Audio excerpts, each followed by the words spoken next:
This video is about installing SiteAudit OnSite version 7. There are 6 basic steps to installing OnSite. First, you're going to download the software from the Netaphor download site. Then you'll install it, you'll license it, create a database, enter the discovery information, and finally, you'll start monitoring. Let's see an example. If you go to the Netaphor homepage, you'll notice at the bottom left corner there's a download button, and you'll select that.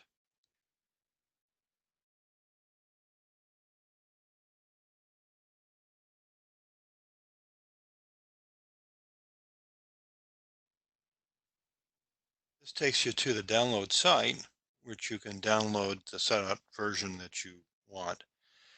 This is showing version 6.8. Version 7 will be posted shortly. But you can download it, the version and the language that you need. In addition, you'll find all the prerequisites here as well. You'll find .NET Framework 4.6.2. And if you don't have an instance of SQL, then you can download Microsoft SQL Server Express 2016 here as well. The other Microsoft SQL Server platforms supported are listed below. And if you're also going to install SiteAudit Analyzer, you'll need the prerequisite, which is the Microsoft Office Tools. And you can download that here as well. So you'll install that first before you install SiteAudit. But you should install all the prerequisites before you install SiteAudit. In version 7, there's a separate installer for SiteAudit Analyzer and Visualizer. And so once you've got the prerequisites installed, then you'll install the Analyzer Visualizer.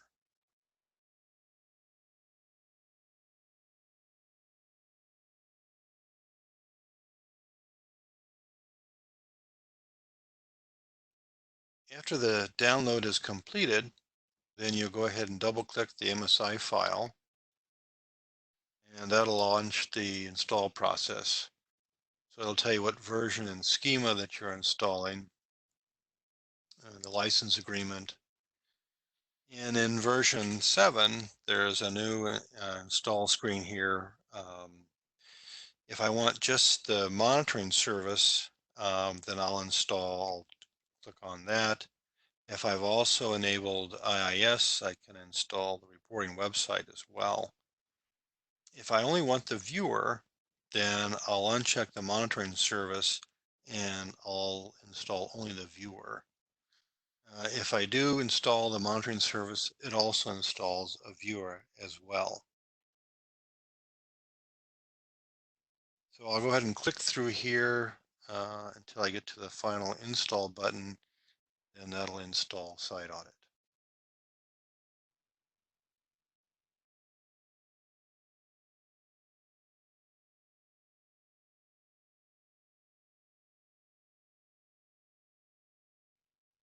Once I've got SiteAudit installed, then I'll simply launch it. Then it'll take me to the license process. So it'll ask me for a license. I'll have to select OK here. And here I can see I've got what's called a user ID, sometimes called a machine ID. And there's two ways you can license SiteAudit. One way is you can copy and paste this user ID, send it to your Netaphor partner, and they'll go to the Netaphor license portal and generate a license for you. Second way is if you've got a license key file, like this one right here, then you should be able to select the license key file button. That'll take you to that key file, and if it's set up properly, then you should be able to license SiteAudit like that. If there's an error occurred, then what you should do is send an email to licensing@netaphor.com, and we'll go ahead and take care of that.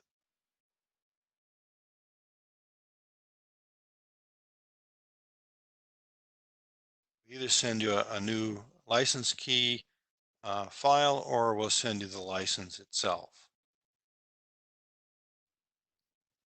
Once you've received the license, you can add it into the license window and select OK.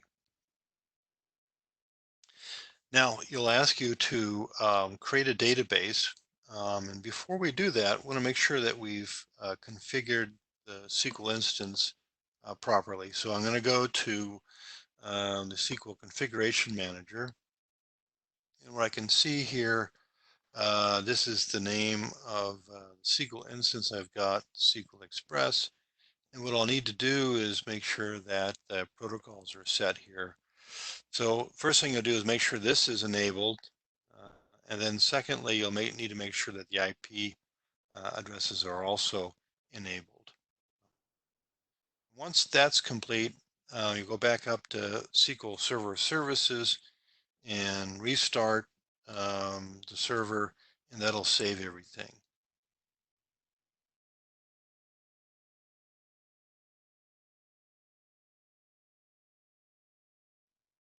Now that you've got your SQL instance configured properly, now you can go on into SiteAudit and create a database.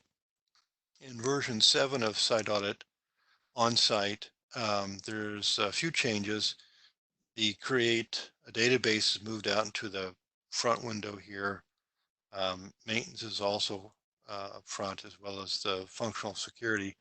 What we want to do is we want to create a database, so we'll just select the create button, and we'll create a database here, just like that.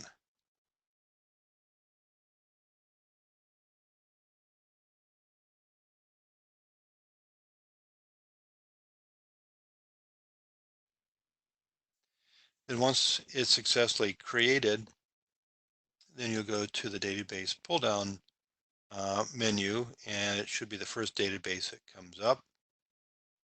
Select that, and SiteAudit Viewer is launched. Now the next item you need to do is you'll need to enter the discovery information. So you'll go to Setup, you'll go to Discovery, and here's where you either import this discovery information, or you can add it manually. And SiteAudit supports both inclusion, and you can also exclude IP addresses from ping sweep as well by just unchecking the box. Other things you might do is, if you're going to track local printers, then you need to add in the domain and local admin credential. If you've got community strings, add those here as well. And then you'll also need to set up the v3 profile. That's a more involved process, and there's information at our support portal to address that.